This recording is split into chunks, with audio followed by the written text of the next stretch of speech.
से हर चीज को देख के आया हूं, उसकी व्यवस्था को समझ करके आया हूं, पैदल चल करके जाकर के रात देर गया था।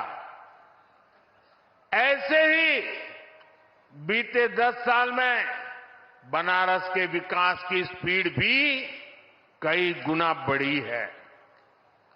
अभी थोड़ी देर पहले यहां सीगरा स्टेडियम के पहले चरण के काम का लोकार्पण भी किया गया है।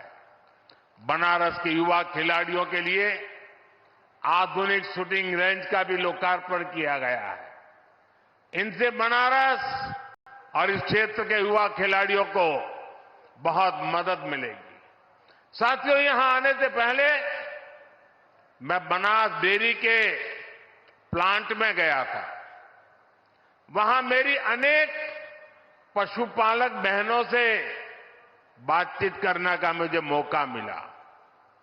किसान परिवारों की इन बहनों को 2-3 साल पहले हमने स्वदेशी नस्ल की गिर गाय दी थी। मकसद ये था कि पूर्वांचल में बेहतर नस्ली स्वदेशी गायों को लेकर जानकारी और बढ़े, किसान को, पशुपालकों को इससे फायदा हो। मुझे बताया गया है कि आज यहां गिर गायों की संख्या लगभग 350 के करीब तक पहुंच चुकी है। संवाद के दौरान हमारी बहनों ने मुझे ये भी बताया कि पहले जहां सामान्य गाय से 5 लीटर दूध मिलता था, अब गिर गाय 15 लीटर तक दूध देती है। मुझे ये भी बताया गया, एक परिवार में तो ऐसा संभाला है कि एक गाय तो 20 लीटर तक दूध देने लग गई है। इससे इन बहनों को हर महीने हजारों रुपयों की अतिरिक्त कमाई हो रही है। इसके कारण हमारी ये बहनें, वे भी लखपति दीदी भी बन रही है। और ये स्वयं सहायता समूह से जुड़ी देश की 10 करोड़ बहनों के लिए बहुत बड़ी प्रेरणा है।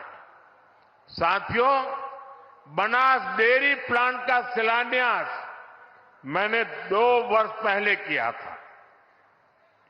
तब मैंने वाराणसी सहित पूर्वांचल के तमाम पशुपालकों को, गोपालकों को इस प्रोजेक्ट को तेजी से पूरा करने की गारंटी दी थी। आज मोदी की गारंटी आपके सामने है। और इसलिए तो लोग कहते हैं, मोदी की गारंटी यानी गारंटी पूरा होने की गारंटी। सही निवेश से रोजगार के अवसर कैसे पैदा होते हैं, बनास डेयरी इसका उत्तम उदाहरण है। अभी बनास डेयरी वाराणसी, मिर्जापुर, गाजीपुर, रायबरेली, इन जिलों के पशुपालकों से लगभग 2 लाख लीटर दूध इकट्ठा कर रही है। इस प्लांट के चालू होने से अब बलिया, चंदौली, प्रयागराज, जौनपुर और दूसरे जिलों के लाखों पशुपालकों को भी लाभ होगा। इस परियोजना से वाराणसी, जौनपुर, चंदौली, गाजीपुर, आजमगढ़ जिलों के 1000 से ज्यादा गांवों में दुग्ध मंडियां बनेगी। पशुपालकों का ज्यादा दूध ज्यादा कीमत पर बिकेगा, तो हर किसान पशुपालक परिवार को ज्यादा कमाई होना तय है। ये प्लांट किसानों पशुपालकों को बेहतर पशुओं की नस्ल और बेहतर चारे को लेकर भी जागरूक करेगा, प्रशिक्षित करेगा।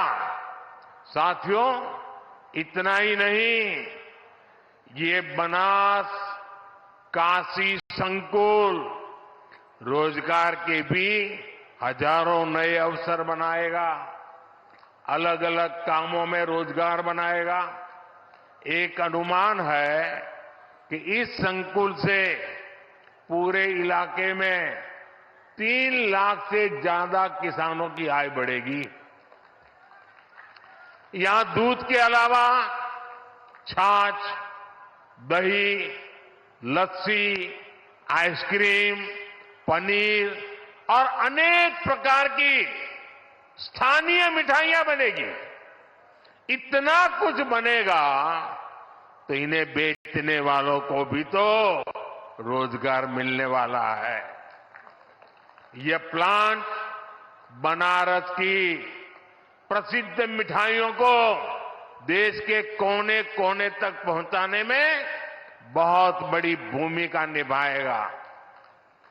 दूध के ट्रांसपोर्टेशन से जुड़े कारोबार में भी अनेक लोगों को रोजगार मिलेगा। इससे पशु आहार से जुड़े दुकानदार, स्थानीय वितरकों का भी दायरा बढ़ेगा। इसमें भी अनेक रोजगार बनेंगे। साथियों, इन प्रयासों के बीच मेरा बनास डेयरी के कामकाज से जुड़े वरिष्ठ साथियों से भी एक आग्रह है। मैं चाहूंगा कि आप दूध का पैसा सीधे बहनों के अकाउंट में डिजिटल तरीके से भेजिए। किसी पुरुष के हाथ में पैसे मत देना। मेरा अनुभव है, इसके बहुत ही शानदार परिणाम आते हैं। पशुपालन तो एक ऐसा सेक्टर है जिसमें सबसे अधिक हमारी बहनें जुड़ी हैं। ये बहनों को आत्मनिर्भर बनाने का बहुत बड़ा माध्यम है।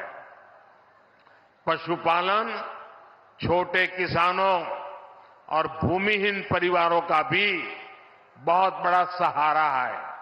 इसलिए डबल इंजन सरकार पशुपालन और डेयरी सेक्टर को इतना बढ़ावा दे रही है।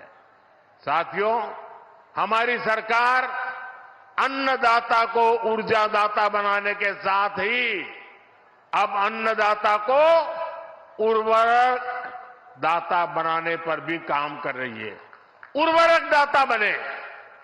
हम पशुपालकों को दूध के अलावा गोबर से भी कमाई के अवसर दे रहे हैं। हमारे जो ये डेयरी प्लांट है, इनमें गोबर से बायो सीएनजी बने और इस प्रक्रिया में जो जैविक खाद है वो कम दाम पर किसानों को मिले, इस पर काम हो रहा है। इससे प्राकृतिक खेती को और बल मिलेगा। गंगा जी के किनारे प्राकृतिक खेती करने का चलन वैसे भी अब बढ़ रहा है। आज गोवर्धन योजना के तहत गोबर हो, दूसरा कचरा हो, उससे बायोगैस, बायो सीएनजी बनाई जा रही है। इससे साफ सफाई भी रहती है और कचरे का पैसा भी मिलता है। साथियों, ये हमारे यहाँ काशी तो कचरे से कंचन बनाने के मामले भी है, एक मॉडल के रूप में देश के सामने आ रही है। आज ऐसे एक और प्लांट का लोकार्पण यहां हुआ है। ये प्लांट प्रतिदिन शहर से निकलने वाले 600 टन कचरे को 200 टन चारकोल में बदलेगा। सोचिए, यही कचरा अगर कहीं किसी मैदान में फेंकते रहते तो कूड़े का कितना बड़ा पहाड़ बन जाता। काशी में सीवेज की व्यवस्था को बेहतर बनाने के लिए अनेक काम हुए हैं। साथियों, किसान और पशुपालक हमेशा से भाजपा सरकार की सबसे बड़ी प्राथमिकता रहे हैं। 2 दिन पहले ही सरकार ने गन्ने के न्यूनतम मूल्य को बढ़ाकर 340 रुपये प्रति क्विंटल कर दिया है। पशुपालकों के हित को ध्यान में रखते हुए पशुधन बीमा कार्यक्रम को भी और आसान किया गया है। आप पूर्वांचल का उस समय याद करा, गन्ना के भुगतान के लिए पहले वाला सरकार कितना मिन्नत करवाते रहे, लेकिन अब ये भाजपा की सरकार है। किसानों के बकाये का भुगतान तो हो ही रहा है, फसलों के दाम भी बढ़ाए जा रहे हैं। भाइयों और बहनों, विकसित भारत का निर्माण आत्मनिर्भर भारत के बल पर होगा। अपनी जरूरत का हर सामान बाहर से आयात करने से विकसित भारत नहीं बन सकता। पहले की सरकार और हमारी सरकार की सोच में यही बड़ा अंतर है। आत्मनिर्भर भारत तभी होगा जब देश की हर छोटी छोटी शक्ति को जगाया जाए, जब छोटे किसानों, पशुपालकों, कारीगरों, शिल्पकारों, लघु उद्यमियों को मदद दी जाए। इसलिए मैं लोकल के लिए वोकल रहता ही हूं, और मैं जब वोकल फॉर लोकल कहता हूं तो ये उन बुनकरों, उन छोटे उद्यमियों का प्रचार है जो लाखों रुपए खर्च करके अखबारों और टीवी पर विज्ञापन नहीं दे सकते। स्थानीय उत्पाद बनाने वाले ऐसे हर साथी का प्रचार मोदी खुद करता है। देश के हर छोटे किसान, हर छोटे उद्यमी का एम्बेसडर आज मोदी है। जब मैं खादी खरीदो, खादी पहनो का आग्रह करता हूं तो गांव-गांव में खादी से जुड़ी बहनें, दलित, पिछड़े, उनके श्रम को बाजार से जोड़ता हूं। जब मैं देश में बने खिलौने खरीदने की बात करता हूं तो इससे पीढ़ियों से खिलौने बनाने वाले परिवारों का जीवन सुधरता है। जब मैं मेक इन इंडिया कहता हूं तो मैं इन छोटे और कुटीर उद्योगों पर, हमारे एमएसएमई के सामर्थ्य को नई बुलंदी देने का प्रयास करता हूं। जब मैं देखो अपना देश कहता हूं तो मैं अपने ही देश में टूरिज्म को बढ़ावा देता हूं। इससे स्थानीय लोगों का रोजगार, स्वरोजगार कैसे बढ़ता है, ये हम काशी में अनुभव कर रहे हैं।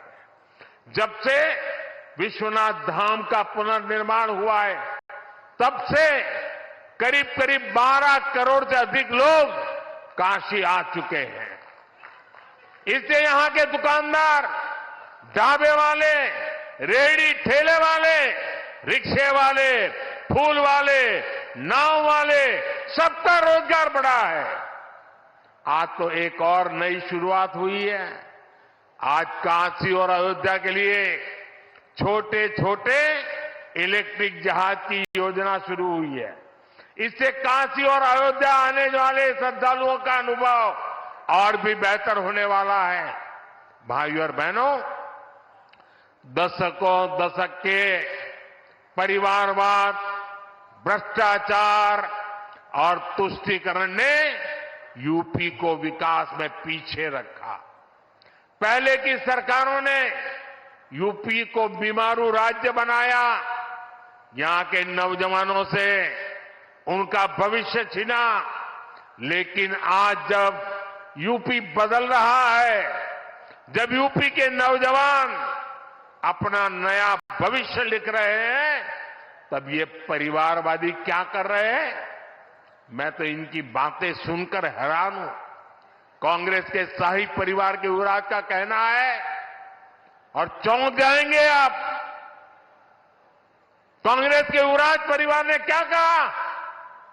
वो कह रहे हैं और काशी की धरती पर आके कह रहे हैं। काशी के नौजवान, यूपी के नौजवान नशेड़ी है। ये कैसी भाषा है भाई? मोदी को गाली देते देते तो इन्होंने 2 दशक बिता लिए, लेकिन अब ईश्वर रूपी जनता जनार्दन पर, यूपी के नौजवानों पर ही ये लोग अपनी फ्रस्ट्रेशन निकाल रहे हैं। जिनके अपने होश ठिकाने नहीं है, वो यूपी के मेरे काशी के बच्चों को नशेड़ी कह रहे हैं। अरे गौर परिवारवादियों, काशी का, यूपी का नौजवान तो विकसित यूपी बनाने में जुटा है। अपना समृद्ध भविष्य लिखने के लिए परिश्रम की पराकाष्ठा कर रहा है। इंडी गठबंधन द्वारा यूपी के नौजवानों का अपमान कोई नहीं भूलेगा। साथियों, गौर परिवारवादियों की यही असलियत होती है। परिवारवादी युवा हमेशा परिवारवादी युवा शक्ति से डरते हैं, युवा टैलेंट से डरते हैं। उनको लगता है कि सामान्य युवा को अवसर मिला तो वो हर जगह चुनौती देगा। इनको वही लोग पसंद आते हैं जो उनकी दिन रात जय जयकार करते रहें। आजकल तो इनके गुस्से का, इनकी बौखलाहट का एक और भी कारण है। इनको काशी और अयोध्या का नया स्वरूप बिल्कुल पसंद नहीं आ रहा। आप देखिए, अपने भाषणों में राम मंदिर को लेकर कैसी कैसी बातें करते हैं, कैसी कैसी बातों से हमले करते हैं। मैं नहीं जानता था कि कांग्रेस को प्रभु श्री राम से इतनी नफरत है। भाइयों और बहनों, ये अपने परिवार और अपने वोट बैंक से बाहर देख ही नहीं सकते, सोच ही नहीं सकते। तभी तो हर चुनाव के दौरान साथ आते हैं और जब परिणाम नील बटा सन्नाटा आता है तो ये एक दूसरे को गाली देते हुए अलग हो जाते हैं। लेकिन ये लोग जानते नहीं, ये बनारस हो, यहां सब गुरु हो। यहां इंडी गठबंधन के पैंतरा ना चली। बनारस नहीं, पूरे यूपी के पता हो, माल वही है, पैकिंग नहीं है।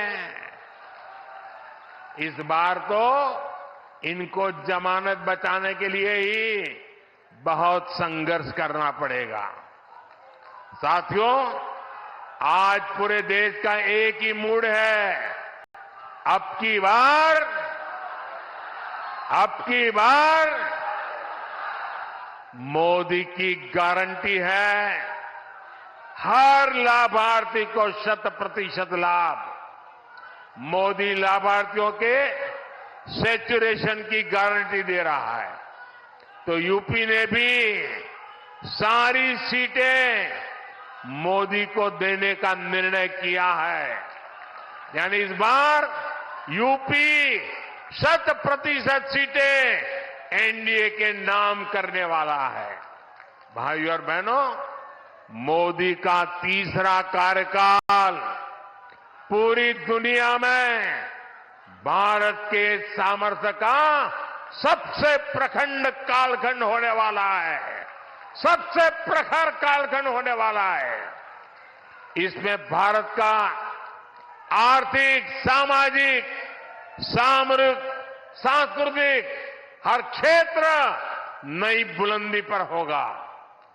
बीते 10 वर्षों में भारत 11वें नंबर से ऊपर उठकर 5वें नंबर की आर्थिक ताकत बना।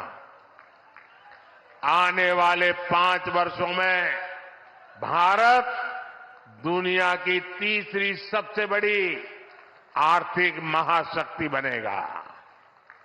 बीते 10 वर्षों में आप देश में देख रहे हैं कि सब कुछ डिजिटल हो गया है। आज आप चारों तरफ 4 लेन, 6 लेन, 8 लेन की चौड़ी चौड़ी सड़कें देख रहे हैं। रेलवे स्टेशनों को आधुनिक होते देख रहे हैं। वंदे भारत, अमृत भारत, नमो भारत ऐसी तेज और आधुनिक ट्रेनें चलती देख रहे हैं। और यही तो नया भारत है। आने वाले 5 वर्षों में ऐसे विकास कार्यों में और तेजी होने वाली है। देश का कायाकल्प होने वाला है। मोदी ने तो गारंटी दी है कि जिस पूर्वी भारत को विकास से वंचित रखा गया, उसको विकसित भारत का ग्रोथ इंजन बनाऊंगा। वाराणसी से औरंगाबाद के 6 लेन हाईवे का पहला फेज पूरा हुआ है। आने वाले 5 वर्ष में यह पूरा होगा तो यूपी और बिहार को बहुत फायदा होगा। वाराणसी, रांची, कोलकाता एक्सप्रेसवे, इससे बिहार, झारखंड और पश्चिम बंगाल की दूरी और सिमटने वाली है। भविष्य में बनारस से कोलकाता के सफर का समय करीब करीब आधा होने जा रहा है। साथियों, आने वाले 5 वर्षों में यूपी के काशी के विकास में भी नए आयाम जुड़ेंगे। तब काशी रोपवे जैसे आधुनिक यातायात में सफर करेगी। एयरपोर्ट की क्षमता कई गुना अधिक होगी। काशी यूपी नहीं, देश की भी एक महत्वपूर्ण खेल नगरी बनेगी। आने वाले 5 वर्षों में मेरी काशी मेड इन इंडिया, आत्मनिर्भर भारत के अभियान को और गति देगी। आने वाले 5 वर्षों में निवेश और नौकरी, कौशल और रोजगार, इसका हब के रूप में काशी की भूमिका और सशक्त होगी। आने वाले 5 वर्षों में काशी का national institute of fashion technology परिसर तैयार हो जाएगा। इससे यूपी के नौजवानों के लिए स्किल और रोजगार के अनेक अवसर मिलेंगे। इससे हमारे बुनकर साथियों, हमारे कारीगरों को भी नई टेक्नोलॉजी और नई स्किल देना सरल होगा। साथियों, बीते दशक में काशी को हमने हेल्थ और एजुकेशन के हब के रूप में एक नई पहचान दी है। अब एक नया मेडिकल कॉलेज भी इसमें जुड़ने वाला है। बीएचयू में नेशनल सेंटर ऑफ एजिंग के साथ साथ आज 35 करोड़ रुपए की लागत के कई डायग्नोस्टिक मशीन और उपकरण का भी लोकार्पण किया जा रहा है। इससे सुपर स्पेशलिटी अस्पताल में आने वाले मरीजों का वही परिसर में ही डायग्नोसिस करना आसान हो जाएगा। काशी में अस्पतालों से निकल बायो कचरे को निपटाने के लिए नई सुविधा भी जल्द तैयार होने वाली है। साथियों, काशी के, यूपी के, देश के तेज विकास को अब थमने नहीं देना है। हर काशीवासी को अब जुट जाना है। मोदी की गारंटी पर अगर देश और दुनिया को इतना भरोसा है तो इसके पीछे आपका अपनापन और बाबा का आशीर्वाद है।